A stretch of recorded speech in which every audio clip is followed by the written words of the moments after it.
예, 안녕하십니까. 이번 영상은 제42장 원자 물리학에 대해서 한번 공부해 보도록 하겠습니다. 예, 첫 번째 절은 기체의 원자 스펙트럼입니다.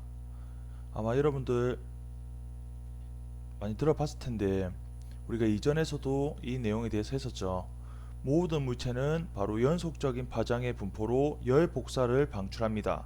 우리 그 전에 흑체 복사 이론할 때도 공부를 했었었는데 모든 물체는 온도를 가지게 되어 있고 그러한 온도를 가진 모든 물체는 바로 이렇게 연속적인 파장으로 이렇게 우리가 보통 이야기하는 연속 스펙트럼이라고 또 이야기하죠.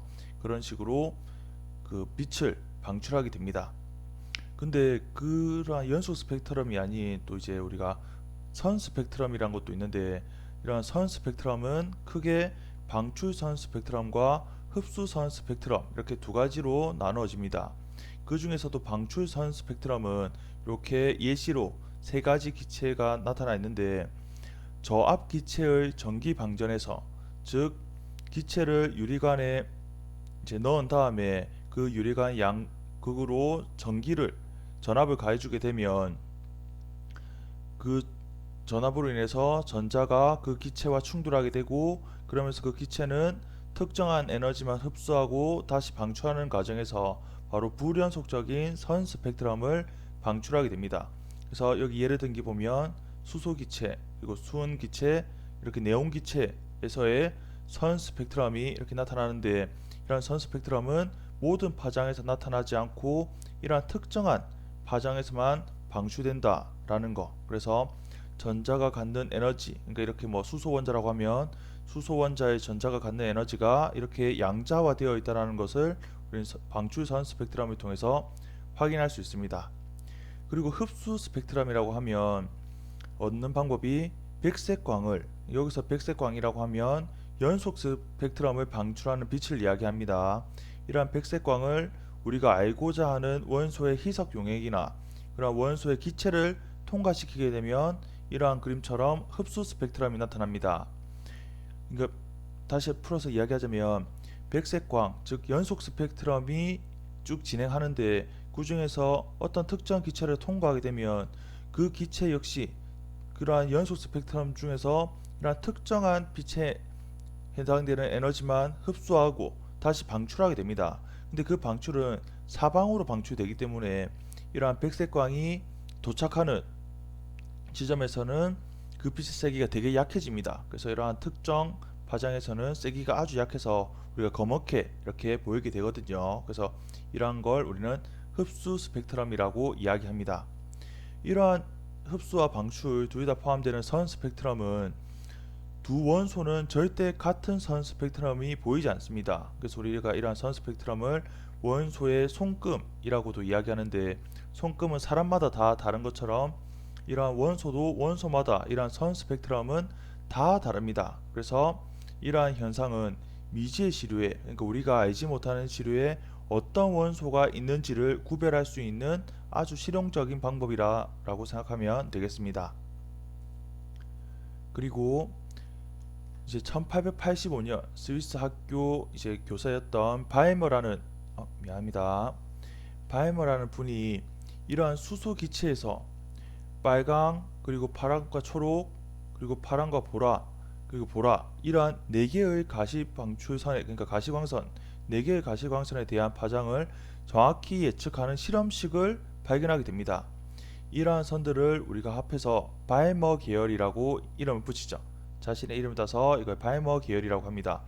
여기 보면 이제 수소 이제 선 스펙트럼인데 수소 선 스펙트럼은 물론 가시광선도 있고 자외선도 있고 적외선도 있지만 그 중에서 일단 가시광선 영역만 보면 여기 붉은색에 656.3 나노미터 그 다음에 이렇게 초록색에 486.1 나노미터 그리고 여기 파란색 계열에 434.1 나노미터 그리고 보라색 계열에 410.2 나노미터의 네 가지 가시광선 색깔이 이렇게 나타나게 되는데 그러한 파장을 이러한 실험식을 통해서 아주 정확히 예측할 수 있는 식을 이렇게 발견했다는 거죠. 여기 보면 이 앞에 상수는 이제 이 앞에 건 이제 상수 이제 상수라고 하고요. 이건 리드베리 상수라고 하는데 이건 상수값이고, 물론 이거 리드베리라는 이 상수는 리드베리란 그 사람이 나중에 이제 좀 이 발전식 초기에 이제 바이머의 발전식을 좀 더 완성시킨 형태라고 생각하면 되겠습니다. 그리고 여기 n은 이제 3, 4, 5 이렇게 되는데 3을 넣으면 그때 이제 656.3 그 나노미터의 파장값이 정확하게 예측되고, 여기 n에다가 4를 넣으면 그 다음 파장에 해당되는 초록색에 해당되는 파장이 또 정확하게 예측됩니다.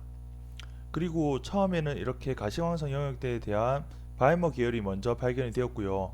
그 이후에는 리만 계열이라고 해서 이제 그 n이 2, 그리고 여기서는 2, 3, 4인데 이거 꼴은 똑같죠. 꼴은 똑같은데 요 앞에 숫자가 다릅니다. 여기 바이머 계열은 2의 제곱이었는데 여기 리만 계열은 1의 제곱입니다. 물론 뒤에 가서 더 공부할 거니까 잠깐 넘어가자면, 리만 계열은 이건 자외선 영역이거든요. 그래서 n이 2, 3, 4일 때 여기 또 이쪽 편에 있죠. 파장이 더 짧은 자외선 영역의 파장을 또 정확하게 예측할 수 있는 실험식이 되겠고, 그 다음에는 이제 팔시안 계열이라고 해서 이건 이제 3이죠. 3의 제곱이죠. 그래서 n은 4, 5, 6, 7 이렇게 되는 게 팔시안 계열이라고 이야기하고, 그 다음에 n이 이건 이제 4죠. 이 4고 n은 이제 5, 6, 7 되는데 이게 브렉 계열이라고 이야기합니다. 그래서 두 번째 절 이제 초창기 원자 모형에 대해서 조금 더 이야기해 보겠습니다. 이제 초창기 원자 모형에서는 뉴턴 시대에서는 우리가 원자라고 하면 아주 작고 그리고 아주 단단해서 이렇게 깰 수 없는, 분리할 수 없는 구를 우리가 원자라고 생각을 했었습니다.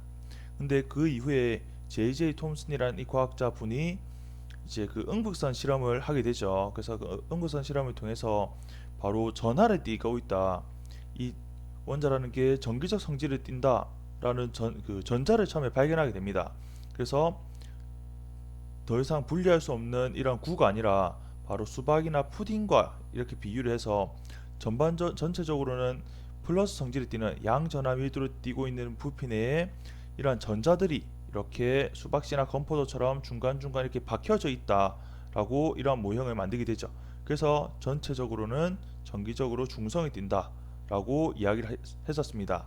근데 그 이후에 러더퍼드라는 과학자분이 여기 이제 뭐 여기서 납 차단막 되어 있는데 뭐 이게 금박을 사용하기도 여기 금박을 또 사용하기도 하죠. 어쨌든 러더퍼드라는 사람은 양전하 산란 실험을 통해 원자핵의 존재를 이제 발견하게 됩니다.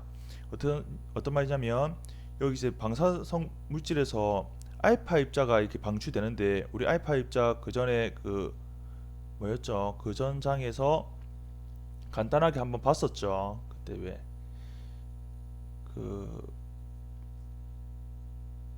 미안합니다.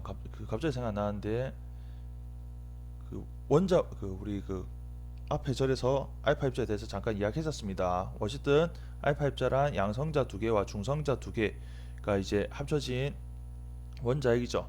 그 원자핵을 이렇게 금박으로 부딪혔더니 러더퍼드가 예상했던 건 당연히 그 당시에 이제 그 원자 모형이 톰슨이 주장했던 이거가 보통 인정되었기 때문에 당연히 이러한 원자 그 알파 입자 핵은 그 표면 방막을 지나쳐서 그대로 통과할 것이다 라고 생각을 했었습니다.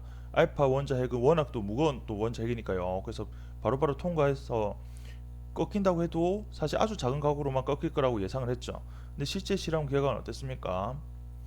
물론 대부분은 다 이렇게 그대로 통과했는데 아주 작은 수였지만 어쨌든 이러한 표전 방막을 부딪혀서 아주 큰 각으로 이렇게 산란된 경우가 있었다는 거죠. 그래서 이 러더퍼드라는 이분은 이 실험 결과에 대해서 아주 깜짝 놀라면서 과연 이 이유가 뭘까에 대해서 고민을 하다가, 이러한 톰슨 같은 이러한 원자라는 건 이러한 모형이 아니라 원자의 중심에 아주 작은 부피로 원자핵이라는 게 존재하고, 그 원자핵 주위로 전자가 이렇게 궤도 운동하고 있는 이러한 모형을 제안하게 됩니다. 마치 이건 거실 세계로 보면 태양 주위에 우리 지구나 화성과 같은 행성이 돌고 있는, 공전하고 있는 것과 그 모양이 되게 흡사하죠.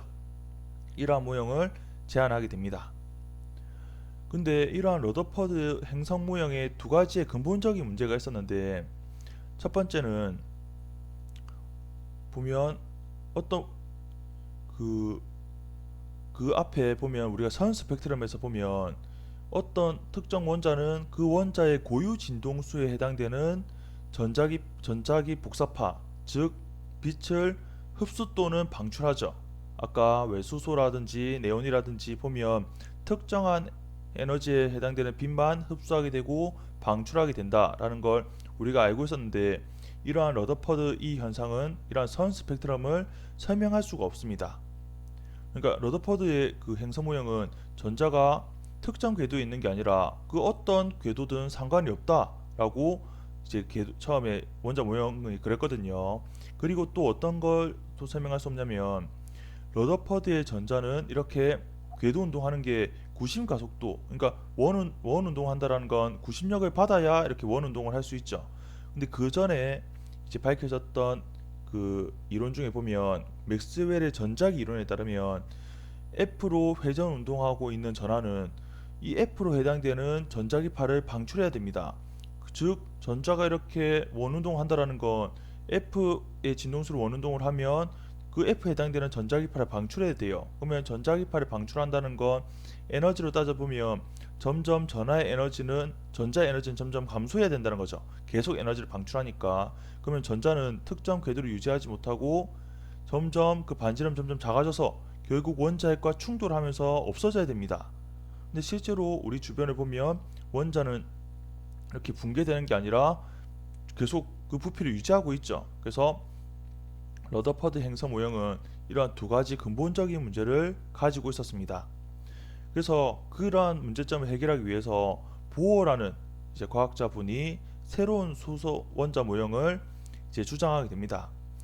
보어는 어떤 걸 이제 적용하게 되냐면, 우리 초창기에 배웠던 플랑크의 아이디어인 바로 에너지가 양자화되어 있다라는 거 했었죠. 그래서 이런 양자화된 에너지 준위를 이런 회전하는 전자에 적용을 하게 됩니다.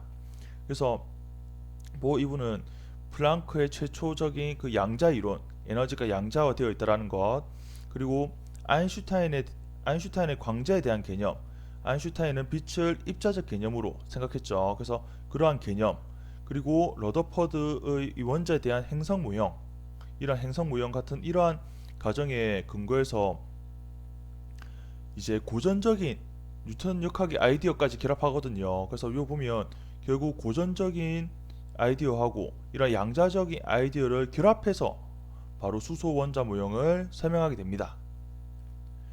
여기 보면 이제 수소 원자에 대한 보어 이론의 기본적인 그 설명을 한번 보자면, 전자는 원자 핵으로부터 전기적인 인력을 받아 양성자 주위를 이렇게 원 궤도로 운동한다라는 것. 그리고 어떻게 두 번째는 뭐냐면, 임의의 전자 궤도만이 안정하다. 그러한 상태를 우리가 정상 상태라고 보어는 이야기했는데, 그러니까 이러한 특정한 궤도에서는 전자가 원 궤도를 하면서도 전자기파를 방출하지 않는다라고 가정을 합니다. 전자기파를 방출하지 않는 경로가 있다라고 이야기하고, 전자기파를 방출하지 않으니까 이렇게 반지름이 점점 줄어드는, 즉 원자가 이렇게 소멸되는 이러한 현상도 나타나지 않는다라고 이야기하죠. 그리고 이제 에너지가 높은 상태에서 낮은 상태로 전자가 전이하게 될 때, 그때는 그 전자가 바로 에너지를 방출하게 되는데, 그때 방출하는 그 에너지는 바로 높은 상태에서 낮은 상태로의 그 에너지 차이만큼 해당되는 광자의 형태로 바로 빛을 방출한다라고 가정합니다. 그리고 아까 2번에서 특정한 전자 궤도만이 안정하다고 했는데, 그러한 허용되는 전자 궤도의 크기는 바로 전자의 궤도 운동량에 그 부과되는 조건에 의해서 결정된다. 그 말은 뭐냐면 바로 전자의 과학 운동량이 양자화되어 있다라고 한번 가정했다는 거죠. 조금 전에 왜 플랑크의 그 가정에서 에너지가 양자화되었다고 했지 않습니까? 거기서 아이디어를 착안해서 전자가 이렇게 원 운동을 하는데, 원 운동한다고 하면 이건 과학 운동량이 있는 거잖아요. 바로 그 과학 운동량 값이 바로 그 하바 값에 정수배와 같다라는 이러한 양자와 조건에 만족하는 바로 이거 반지름만 바로 정상 상태로 존재할 수 있다. 그러한 궤도만 안정하다라고 이야기합니다. 여기 MVR은 고전적으로의 각 운동량의 정의죠. MV가 운동량, 그리고 요 R이 원자핵으로부터 거리. 그래서 이게 바로 각 운동량의 공식이 됩니다. 그 값이 바로 N 하바라고 해서 여기 N은 1, 2, 3이니까 각 운동량이 하바 또는 2 하바, 3 하바의 그런 특정한 값만을 갖는 값만이 이렇게 정상 상태로 가능하다라고 가정하게 됩니다. 그래서 이제 그렇다면 수소 원자에 대한 그 허용된 에너지 준위를 한번 유도해 보게 되는데, 이 결과는 나중에 또 이야기하겠지만 그 슈레딩거 방정식으로 유도한 에너지 준위와 그 값이 같게 됩니다. 그래서 보어가 이렇게 가정해서 이렇게 풀었던 이러한 그 앞에서의 그 가정이 정말 어떤 측면에서는 논리적인 측면이 있다라고 이야기하죠. 물론 우리는 이제 지금은 수소의 그 보어가 주장한 그 수소 모형이 지금 맞지 않다라고 이야기하지만, 어떤 일부 이러한 허용된 에너지 준위에서는 또 논리적인 또 부분이 있습니다. 여기 보면 수소 원자의 에너지, 전체 에너지는 운동 에너지와 포텐셜 에너지의 합이죠. 또는 이제 우리가 이제 어떤 책에서는 이게 요 에너지를 원래는 이제 수소 원자 전체 에너지가 맞습니다. 근데 전자 에너지, 수소 원자 중에서도 전자가 갖는 에너지라고도 이야기하는 경우가 있기도 있습니다. 그래서 운동 에너지는 2분의 1 mv 제곱, 이거 여러분들 많이 익숙하죠. 그리고 여기 포텐셜 에너지는 그 우리 원자핵, 그러니까 여기서 양성자 하나와 전자 하나 사이의 포텐셜 에너지니까 여기 바로 E 제곱이 되죠. 이 부호는 마이너스 됩니다. 전자의 전하량이 마이너스 E니까, 그래서 K 곱하기 R분의 E 제곱에서 이 값이 바로 포텐셜 에너지가 된다는 거. 그래서 이렇게 전체 에너지를 적을 수가 있고, 그 다음에 이러한 요 식은 뭐냐면 바로 전기적인 인력, 바로 전기력이 90력이 된다라는 칙입니다. 즉 전기적인 인력, 그 크기죠. 여기서 이제 크기니까 여기 부호가 이제 음수가 아니라 양수인데 바로 거리의 제곱에 반비례하고 비례상수, 그리고 전자와 양성자의 전하량의 곱, 이게 바로 전기적인 인력, 전기력이 되죠. 그 값이 바로 90력이 됩니다. 90력은 m 곱하기 r분의 v 제곱으로 정해야 됩니다. 그래서 그 바로 전기적 인력이 90력의 역할이 된다라고 해서 이 식을 세웠어요. 그 식을 세우게 되면 여기 r 하나는 이렇게 약분되죠. 약분되면서 v 제곱을 이렇게 v 제곱으로 이걸 정리해 볼 수 있습니다. 이 v 제곱을 아까 전자 에너지의 운동 에너지에 요 v 제곱으로 대입하게 되는 거죠. 여기서 운동 에너지의 2분의 1 mv 제곱에 이 v 제곱에 mr분의 ke 제곱을 대입하게 되면 여기 질량과 여기 질량이 약분되면서 남은 값이 2r분의 ke 제곱이 됩니다. 이걸 항에 집어넣게 되면 전체 역학적 에너지는 2r분의 ke 제곱 마이너스 r분의 ke 제곱이니까 여기 2로 이제 그 밑에 있는 거 이제 통분하게 되는 거죠. 분모를 같게 하게 되면 전체 에너지는 마이너스 2r분의 ke 제곱이 됩니다. 여기서 마이너스라는 건 이제 전자가 바로 원자에게 구속되어 있다라는 걸 의미한다고 생각하면 되겠습니다. 그래서 이 크기에 해당되는 에너지를 전자가 얻게 되면 전자는 자유전자가 되어서 완전 원자핵으로부터 벗어날 수 있다라고도 이야기를 하죠. 그래서 그 에너지를 나중에도 하겠지만 이온화 에너지라고도 이야기합니다. 그리고 아까 그 여기서 이제 끝이 아니라 아까 그 보어가 주장했던 수소 원자 모형을 보면 제일 마지막에 그 특정한 궤도에서만 그 정상 상태를 유지할 수 있다고 했죠. 그 특정한 상태라는 게 바로 그 궤도 운동량, 그러니까 각 운동량이 바로 n 하바에 비례한다라고 했거든요. 그래서 여기서는 여기 보면 여기 다 제곱이 되어 있는데 MVR이 n 하바이다라고 이야기했었습니다. 그래서 전체를 다 제곱하고 그걸 v 제곱으로 정리한 식이라고 보면 됩니다. 근데 그렇게 되면 이 v 제곱은 아까 기억납니까? 조금 전에 v 제곱 요 mr분의 ke 제곱이랑도 같았죠. 그래서 요 두 개 값이 같다라고 하면 여기 r 하나와 요 r 하나를 약분하게 되면 r을 이렇게 정리할 수 있습니다. 특히나 여기서 보면 이제 mk2의 제곱분의 n제곱 하바 제곱으로 되는데 그 중에서도 요 n제곱을 제외한 나머지 즉 mk2 요 하바는 다 상수가 되죠. 그래서 이 상수니까 이 전체도 다 상수가 됩니다. 이걸 우리가 A0라고 해서 이걸 우리가 보호 반지름이라고 하는데 바로 보호 반지름은 계산해 보면 대략 0.0529 나노미터 정도 됩니다. 그러면 허용되는 궤도의 반지름은 바로 보호 반지름의 n제곱을 곱한 것과 같죠. 그래서 n이 1일 때는 이제 반지름이 보호 반지름이 되고 여기 A0라는 보호 반지름이 되고 만약에 n이 2일 때는 바로 4A0가 되는 거죠. 여기 n제곱에 비례하니까. 그래서 n이 2일 때 반지름은 4A0가 되고 n이 3일 때는 반지름이 9A0 이런 식으로 해서 허용되는 반지름이 이렇게 양자화되어 있다. 전자는 이러한 특정 궤도에만 존재할 수 있고 다른 궤도에는 전자가 존재할 수 없다라고 보어는 주장하게 됩니다. 그래서 그러면 가질 수 있는 에너지는 어떻게 되냐를 우리가 또 계산할 수 있는데 앞 슬라이드를 잠깐만 다시 보자면 여기 요 에너지는 마이너스 2R 분의 Ke 제곱이었죠. 바로 여기 요 R에 금방 구했던 허용 궤도의 반지름 바로 A0 N제곱을 여기 넣게 됩니다. 알겠습니까? 여기 반지름 여기 허용 반지름에 금방 구했던 보호 반지름과 N제곱을 넣으면 되겠습니다. 그렇게 되면 바로 이제 허용되는 에너지 수소 원자에서 전자가 가질 수 있는 이 에너지 자체도 당연히 양자화가 되는데 그 에너지는 마이너스 2A0분의 Ke 제곱의 N제곱분의 1이 되죠. 여기서 N은 1, 2, 3 이렇게 이제 자연수를 갖게 되는데 요 앞에 있는 이제 2A0분의 Ke 제곱 이것도 상수가 됩니다. 그래서 이걸 계산해 보면 약 13.606 일렉트론 볼트 값이 돼요. 그래서 우리가 수소 원자의 에너지 준위는 좀 더 간단하게 마이너스 n 제곱분의 13.6 일렉트론 볼트라고도 이야기합니다. 그래서 바닥 상태 n이 1일 때 가장 낮은 상태의 에너지는 마이너스 13.6 정도가 되고 n이 2인 상태를 보면 이제 그건 n이 2니까 2의 제곱이니까 4분의 13.6이 되죠. 그거 계산하면 마이너스 3.4가 됩니다. 그리고 n이 3일 때는 이제 3의 제곱이니까 9분의 13.6을 계산하면 대략 마이너스 1.512 일렉트론 볼트 이런 식으로 되죠.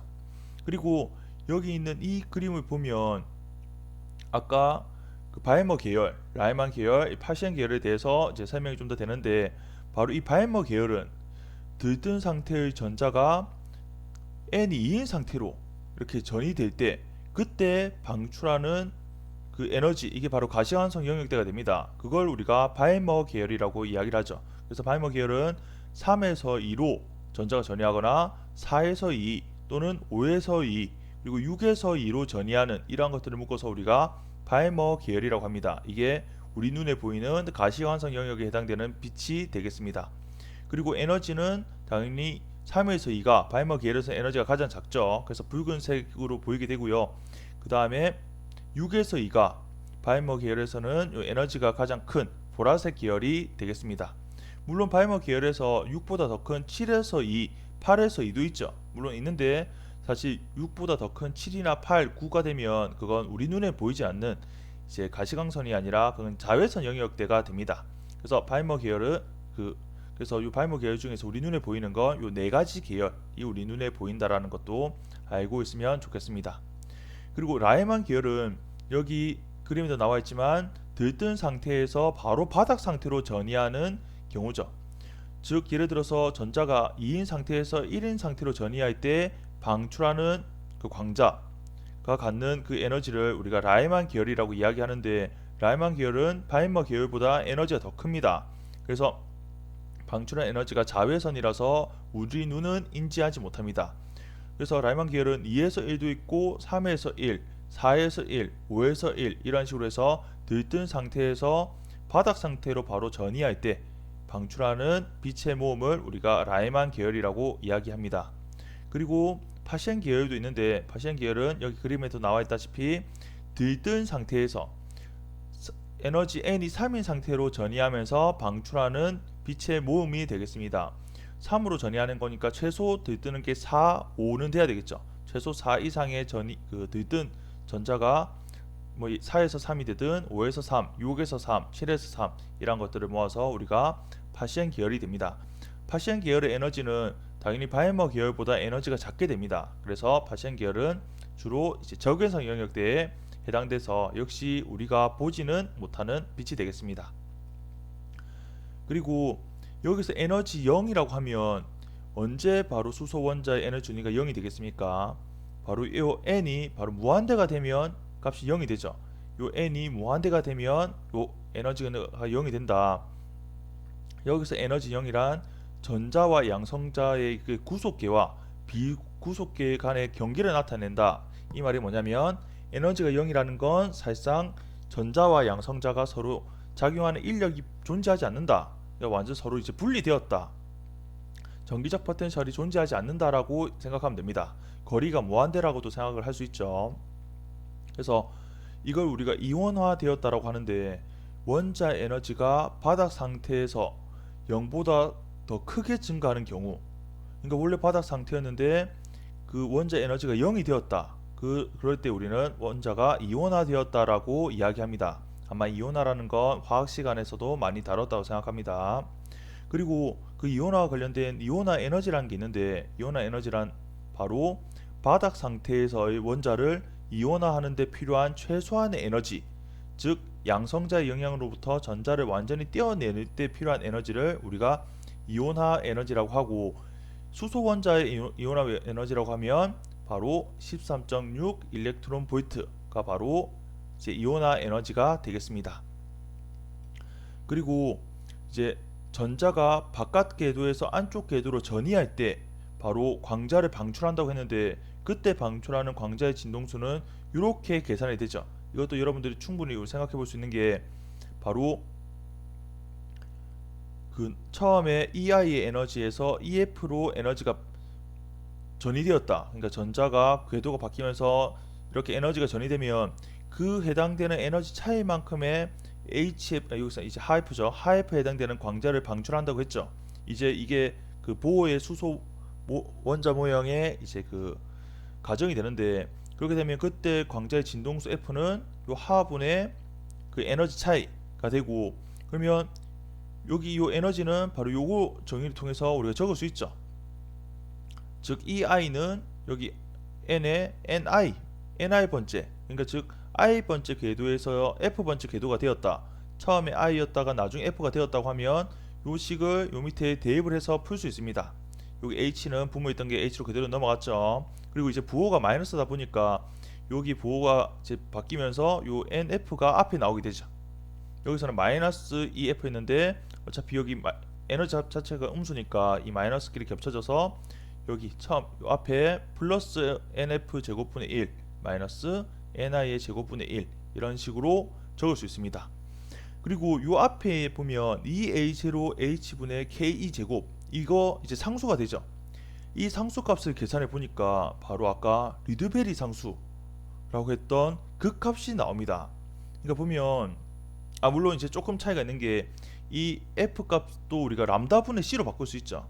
이 람다분의 우리가 또 실제 측정하는 건 파장을 측정하는 거기 때문에 이 F를 파장으로 바꾸면 람다분의 C가 됩니다. 그래서 그 C를 요 분모로 내리면 2A0 요 하 C분의 KE 제곱, 그거 상수를 넣어서 계산해 보면 그게 리드베리 상수, 아까 바이머라는 사람이 처음에 실험식을 통해서 유도했던 것 있죠. 그 유도했던 것하고 이렇게 보어의 수소 원자 모형을 통해서 이렇게 유도한 이론적인 식하고 그 값이 거의 오차 없이 같게 됩니다. 그래서 보어가 주장한 이러한 수소 원자 모형이 논리적으로 의미가 있다라는 게 많은 사람들한테 이제 인식이 되게 된 거죠.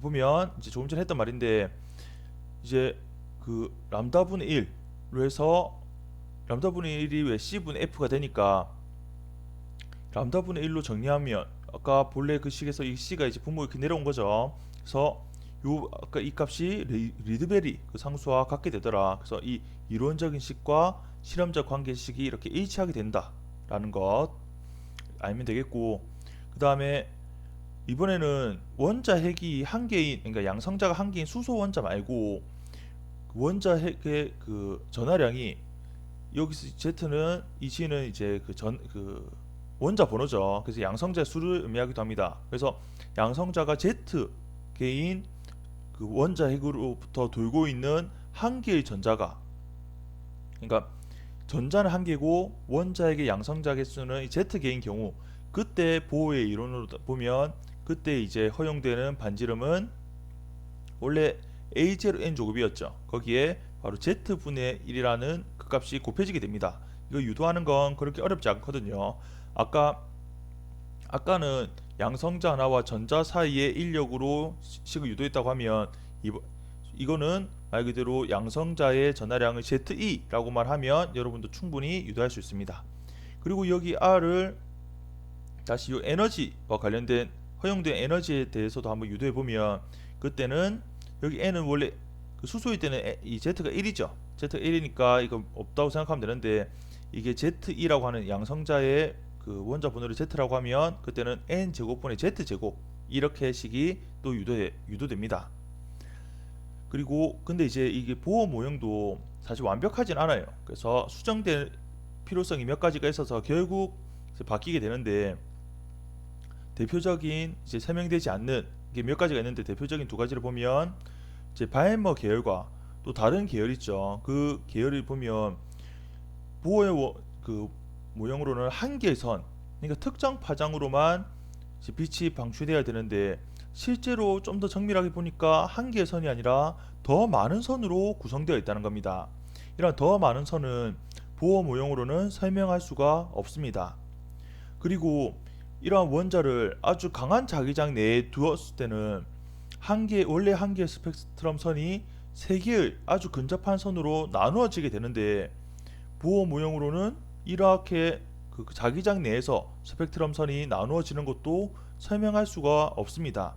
그래서 보호 모형도 이러한 것들도 설명할 수 있는 걸로 나중에 또 더 업그레이드, 더 이제 다른 모형으로 바뀌게 되죠.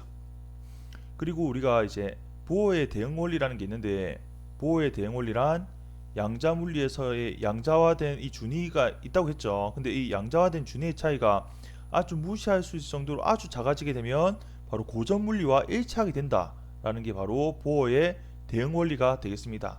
이건 직접 문제를 풀면서 한번 확인해 보도록 하죠. 예제 42-1번 문제입니다.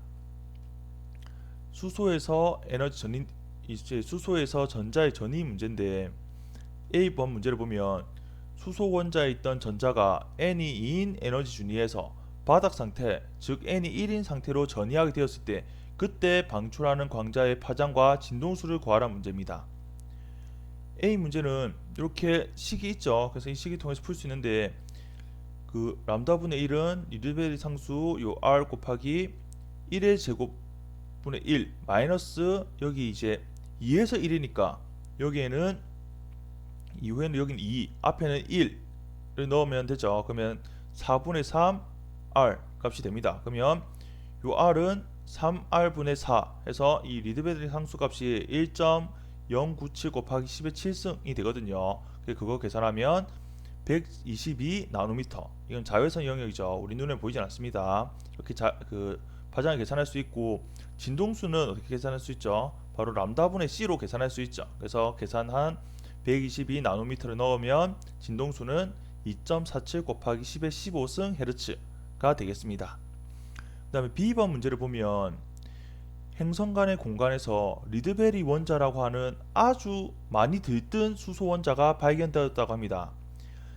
천문학자가 N이 273에서 N이 272로 떨어지는 전자의 강화 신호를 검출하기 위해서 동조시켜야 할 파장을 구하라 했어요. 이 말은 무슨 말이냐면, 이 리드베리 원자라고 하는 매우 들뜬 수소 원자는 말 그대로 N이 1, 2, 3, 1 정도가 아니라 N이 273이라고 하는 아주 많이 들떠 있는 거죠. 그 상태에서 N이 272로 이렇게 떨어지는 때, 그때 방출하는 파장이 어떻게 되냐를 물어보는 겁니다. 그래서 B번 문제는 똑같은 그러한 실험식에서 요 NF에 271을 넣고 여기 NI에 273을 대입하면 됩니다. 그래서 이건 물론 계산기를 이용해야 되겠죠. 계산기를 이용해서 파장을 풀면 바로 0.92m라는 거의 1m에 가까운 아주 긴 파장을 방출하게 된다는 것을 우리가 알 수 있습니다. 그리고 C번 문제를 보면 그렇다면 N이 273인 리드베리 원자에서의 전자의 반지름은 어떻게 되냐? 그 전자의 반지름 바로 보호의 그 수소 원자 모형을 통해서 우리가 계산할 수 있었죠. 보면 보호의 반지름의 n 제곱인데 요 n이 273이니까 대입해서 풀면 약 3.94 마이크로미터라고 하면 3.94 마이크로미터는 우리 눈이 어느 정도 분간이 될 정도의 사이즈라고도 이야기하거든요. 그래서 엄청나게 전자의 반지름이 크다라고도 볼 수 있겠습니다. 그리고 마지막으로 D를 보면 그러면 N이 273인 리드베리 원자에서 이 수소 원자에서 전자는 얼마나 빨리 운동하고 있을까를 풀 수 있는데 보면 이 V 값 계산됨 그때 기억납니까? 바로 이 V 제곱은 이제 그 아까 요 앞에 유도했던 걸 통해서 V는 루트 mr 분의 ke 제곱으로 우리가 풀 수 있었죠. 아까 이제 구심력이 여기서 이제 전기력이 바로 구심력의 역할이 된다라고 해서 우리가 V 값을 이렇게 계산할 수 있는데 여기 이 R 값은 조금 전에 C 문제에서 풀었습니다. 벌써 이제 넣을 수 있죠. 그리고 전자의 질량 넣고 그 상수 넣고 볼츠만 상수 넣고 그다음에 전자의 전하량의 제곱 그러니까 E의 제곱값을 넣어서 풀면 그 V 그러니까 전자의 속력이 약 8.02 곱하기 10의 3승 미터 퍼 세컨드가 돼요. 이 D 값을 어디에도 또 우리가 활용해 볼 수 있냐면 만약에 B에서 빛을 고전적으로 취급하게 되면 어떻게 될 것인가? 아까 보호의 대응 원리 있죠. 보호의 대응 원리는 전자의 에너지 준위 차이가 아주 작아지게 되면 그게 고전적으로도 생각할 수 있다라고 했거든요. N이 273 정도 되면 사실 에너지의 준위 차이, 에너지 그 준위와 준위 차이의 그 간격이 아주 작아지게 되죠. 그 아까 에너지는 n 제곱분의 1에 반비례하기 때문에 273 제곱분의 1하고 272의 제곱분의 1은 그 차이가 아주 작습니다. 그래서 보면 고전적으로 한번 취급해보자. 우리가 고전적으로는 방출이 되는 빛의 진동수는 핵 주위를 도는 전자의 진동수라고 이야기합니다. 즉 전자가 F라는 진동수로 회전하게 돌고 있으면 바로 F라는 빛을 이렇게 방출한다라고 하는 게 맥스웰의 고전적인 방출 이론이에요. 그래서 그 F를 진동수 F는 T분의 1, 즉 주기분의 1로 바꿀 수가 있고 주기라고 하는 건 즉 전자가 핵 주위를 한 바퀴 도는데 걸리는 시간이죠. 한 바퀴 돈다라는 건 속력을 V라고 하고 원둘레는 2πr이니까 주기분의 1은 바로 거리 2πr 분의 속력 V가 됩니다. 그러면 여기서 람다 값 빛의 파장 한번 계산해 보자는 거죠. 빛의 파장 람다는 F분의 C니까 여기 F분의 1 대신에 여기 V분의 2πr을 넣을 수가 있죠. 그리고 이 광속 C를 곱하면 V분의 2πrC가 됩니다. 그리고 이 계산한 아까 V 값은 여기 계산했죠. 8.02 곱하기 10의 3승을 넣고 여기 2파이 여기 R은 아까 계산했던 3.94 마이크로미터를 넣고 그 다음 C 광속에다가 광속 C 값을 넣어서 계산해 보면 그 파장 값이 약 0.927m. 이 숫자 어디 나와 있는지 알겠습니까? 바로 아까 B번 문제를 풀었을 때 나왔죠. B번 문제 풀었던 이 값하고 거의 차이가 없죠. 이 말은 N이 273 정도 되면 그때로 확장한 그 보호의 수소 원자 모형은 고전적으로 생각하는 것과 거의 오차 없이, 오차가 물론 조금 있지만 아주 작은 오차로 거의 근접해서 똑같이 설명할 수 있다는 겁니다. 즉 여기서 이 F 값도 계산해 보면 그때의 진동수 값은 실제로 고전적으로 생각했을 때 그 진동수 값과 같게 된다는 거죠. 즉 요렇게 계산해 보면 그 값이 거의 오차 없이 2.47 곱하기 10의 15승 헤르츠 값과 같게 됩니다. 알겠습니까? 그래서 이 문제를 통해서 보호의 대응 원리를 한번 확인할 수 있었습니다.